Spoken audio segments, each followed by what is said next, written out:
The Adventures of Captain Underpants, the first epic novel by Dave Pilkey.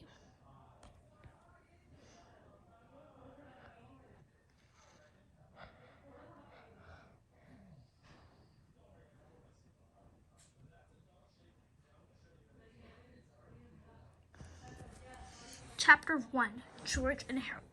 Meet George Beard and Harold Hutchins. George is the kid on the left with the tie and the flat top. Harold is the one on the right with the t-shirt and the bad haircut. Remember that now. George and Harold were best friends. They had a lot in common. They lived right next door to each other, and they were both in the same 4th grade class at Jerome Horman's Elementary School. George and Harold were responsible kids. Whenever anything bad happened, George and Harold were always responsible. But don't get the wrong idea about those two. George and Harold were actually very nice boys. No matter what everyone else thought, they were good, sweet, and lovable. Well, okay, maybe they weren't so sweet and lovable, but they were good nonetheless. It's just that George and Harold each had a silly streak a mile long. Usually, silly streak was hard to control. Sometimes it got them into trouble, and once it got them in a big, big trouble. But before I can tell you that story, I have to tell you this story. Chapter 2, Trios Comics Inc. After a hard day of cracking jokes, pulling pranks, and causing mayhem at school, George and Harold liked to rush to the old tree house in George's backyard. Inside the treehouse, there were 2 big old fluffy chairs, a table, a cupboard crate of junk food, and a padlocked crate full of pencils, pens, and stacks of paper. Now, Harold loved to draw and George loved to make up stories. And together, the 2 boys spent hours and hours writing and drawing their very own comic books. Over the years, they have created hundreds of comics, starring dozens of their own superheroes. First, there was Dogman, then came Timmy the Talking Toilet, and who could forget the Amazing Cow Lady? But the all-time greatest superhero that ever made up had to be the Amazing Captain Underpants. George came up with the idea. Most superheroes look like they're flying around in their underwear, he said. Well, this guy's actually flying on his underwear. The 2 boys laughed and laughed. Yeah, said Harold, he can fly with Veggie Power. George and Harold spent an entire afternoon writing and drawing the adventures of Captain Underpants. He was the coolest superhero ever. Luckily, boys, the secretary at Jerome Horman's Elementary School was much too busy to keep an eye on the copy machine. So whenever they got a chance, Harold and George sneak into the office and run up several hundred copies of their latest Captain Underpants adventure. After school, they sold their home comics on the playground for 50 cents each. Chapter 3, The Adventures of Captain Underpants, written by George Beard, cartoons by Harold Hutchins. The Really Cool Adventures of Captain Underpants, written by George Beard, drawn by Harold Hutchins. It was a time of darkness and despair for planet Earth. Bad guys had taken over the streets, and all the superheroes in the world were too old to fight evil. Hey! Haha!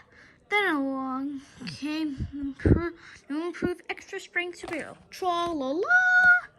Look at the sky. It's a bird. It's a plane. It's an egg salad sandwich. No way. I'm Captain Underpants.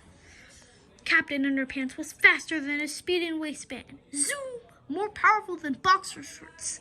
And able to leap tall buildings without getting wedgy. Tra-la-la! Night and day, Captain Underpants watched over the city, fighting for truth, justice, knowledge, preacher, and cottony. Meanwhile, at a nearby elementary school. To the page. It was Stinky Taco Surprise Day at the cafeteria. Yuck. Everybody hated it so much they all threw it away. Soon the cafeteria food came to life. I am the inedible hunk. Munch. The monster ran around the school, eating everything in sight. Help! The inedible hunk just ate up 15 folding chairs and the gym teacher. Oh no, not folding chairs. This looks like a job board. Tra-la-la. Captain Underpants! Captain Underpants shot lots of underwear at the monster, but it didn't do any good. Zip! Munch, munch. So Captain Underpants took off running. The inedible hunk chased him. Grr! Help! And chased him and chased him. Finally, the inedible hunk got too tired and thirsty to chase Captain Underpants. How about a nice drink of water? Gulp, glub. So the monster took a long drink from a shiny white bowl when suddenly, flush! Hooray for Captain Underpants! So the inedible hunk flushed away and was never heard from again. Tra-la-la! The end. Don't miss our next exciting adventure, Captain Underpants and Attack of the Talking Toilets. Coming soon to a playground near you. Chapter 4, Mean Old Mr. Krupp. Do you see that old guy looking out the window up there? That's Mr. Krupp, the principal. Now, Mr. Krupp was the meanest, sourest old principal in the whole history of Jerome Horman's elementary school. He hated laughter and singing. He hated the sounds of children playing at recess. In fact, he hated children altogether. And guess which two children Krupp hated most of all? Grrr. You guessed George and Harold. You're right. Mr. Krupp hated George and Harold. He hated their pranks, their wisecracks, he hated their silly acts, and their constant giggling, and he especially hated those awful Captain Underpants comic books. I'm going to get those boys one day, Mr. Krupp vowed. One day. Very, very soon. Chapter 5. One day, very, very soon. Remember when I said that George and Harold's silly streak got them the big trouble once? Well, this is the story of how that happened, and how some huge pranks and a little blackmail turned into one of the coolest Super Bowl of all time. It was the day of the big football game between the Horns, Knuckleheads, and the Stigmuds. The bleachers were filled with fans. The cheerleaders ran into the field, shook their palms over their heads. A fine black dust drifted out of their pom-poms and settled around them. "Give me a K!" shouted the cheerleaders. "K!" repeated the fans. "Give me an N!" shouted the cheerleaders. "N!" repeated the fans. "Give me an achoo!" said the cheerleaders. Achoo! repeated the fans. Achoo, achoo, achoo! The cheerleaders sneezed and sneezed and sneezed some more. They couldn't stop sneezing. "Hey!" shouted a fan in the bleachers. "Somebody sprinkled black pepper near the cheerleaders' pom-poms." "I wonder who did that?" asked another fan. The cheerleaders stumbled off the field, sneezing and dripping with mucus as marching band members took their places. But when the band began to play, the steady stream of bubbles began blowing out of their instruments. Bubbles were everywhere, up and down the field. The marching band slipped and slid, leaving behind a thick trail of wet, bubbly foam. "Hey!" shouted the fan in the bleachers. Somebody poured bubble bath in the marching band's instruments." "I wonder who did that?" asked another fan. Achoo, achoo. Soon the football teams took the field. The knuckleheads kicked the ball. Up went the ball. Higher and higher it went. The ball sailed into the clouds and kept going until nobody could see it anymore. "Hey!" shouted a fan of the bleachers. "Somebody filled the game ball with helium." "Wonder who did that?" asked another fan. But the missing ball didn't make any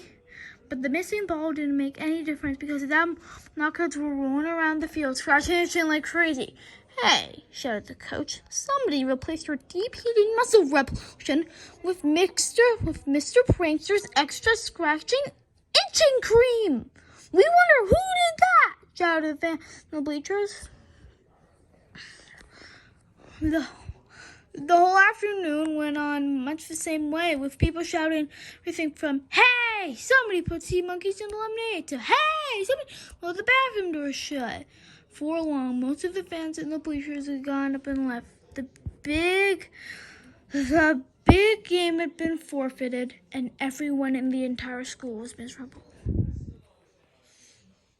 Except for two giggling boys,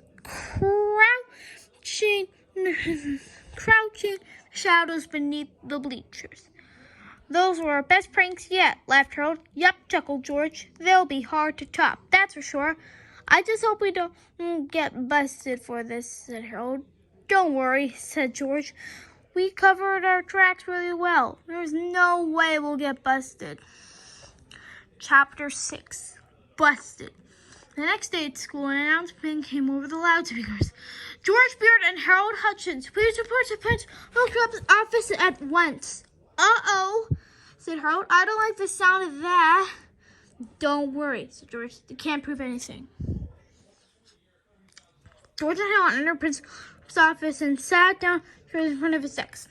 The two boys had been in this office together countless times, but this time was different.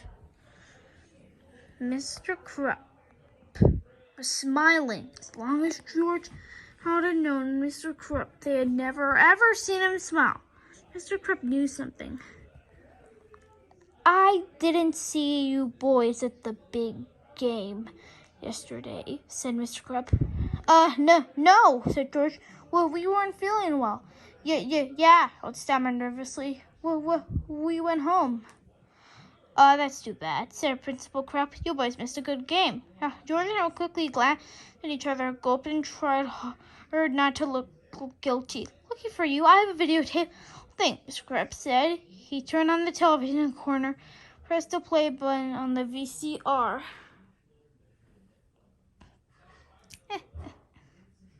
A black and white image appeared on the TV screen. It was an overhead shot of George and Pepper into the cheerleaders' pom-poms. Next came a shot of George and Harold pouring liquid bubble bath in the marching band's instruments. How do you like the pre-game show? Asked Mr. Krupp with a devilish grin. George eyed the television screen in terror. He couldn't answer. Harold's eyes were glued to the floor. He couldn't look. The tape went on, filling all of George and Harold's behind-the-scenes antics. But now, both boys were eyeing the floor, squirming nervously and dripping with sweat. Mr. Krupp turned off the TV. You know, he said, ever since you boys came to school, it's been one prank after another. First, you put dissected frogs in Joe salad at the parent-teacher banquet. Then you made it snow in the cafeteria. Then you rigged all the inter songs full of blast in the intercom so they could play Weird Al Yankovic songs full blast for 6 hours straight. 4 long years, you've been running amok in this school, and I've never been able to prove anything until now. Mr. Krupp held the videotape in his hand. I took the liberty of installing tiny video surveillance cameras all around the school. I knew I'd catch you two in the act one day. Didn't know it would be so easy. Chapter 7, A Little Blackmail. Mr. Krupp sat back in his chair and chuckled to himself for a long time. Finally, George got up the courage to speak. What are you going to do with that tape? He said. I thought you never asked, laughed Principal Krupp. I've thought long and hard about what to do with this tape, Krupp said. At first, I thought I'd send copies to your parents. The boys swallowed hard and sank deeply into their chairs. I thought I might send a copy to the school board, Mr. Krupp continued. I could get you both the boys expelled for this. The boys swallowed harder and sank deeper into their chairs. Finally, I came to a decision, Mr. Krupp concluded. I think the football team would be very curious to find out just who was responsible for yesterday's fiasco. I think I'll send a copy of them. George and Harold leaped out of their chairs and fell to their knees. No! Cried George. You can't do that. They'll kill us. Yeah, begged Harold. They'll kill us every day for the rest of our lives. Mr. Krupp laughed and laughed. Please have mercy, the boys cried. We'll do anything. Anything? Asked Mr. Krupp with delight. He reached into his desk, pulled out a list of demands, and tossed it at the boys. If you don't want to be dead as long as you live, follow these rules exactly. Rules. No more practical pranks. 2. No laughing or spawning. 3. No more. 4. No more on camera. 5. Wash my car. Even 6. Mow my. George and Harold carefully looked over the list. This is blackmail, said George. Call it what you like, Principal. Snap. But if you don't follow that list exactly, then this tape becomes to the property of the Horwitz and Nickleheads.